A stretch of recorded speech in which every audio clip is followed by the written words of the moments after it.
Hey, it's Wes from Printful. This week's question for our Q&A series comes from Facebook. Is it better to download my mockups in a JPEG or PNG? That's actually up to you. There's a difference between the two, and here it is.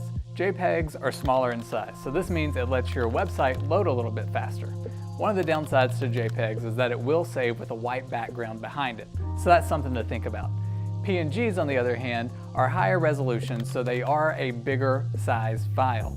The downside to that is that it can make your website load a little bit slower if you have a lot of them on there. The positive side to PNGs is that it does have a transparent background on there. So ultimately, it's completely up to you. You need to look through those facts and see which one's going to work out best for you. If you have any questions that you would like for us to answer here, just leave them in the comments below. And don't forget to subscribe to our channel so that you never miss any of the new content.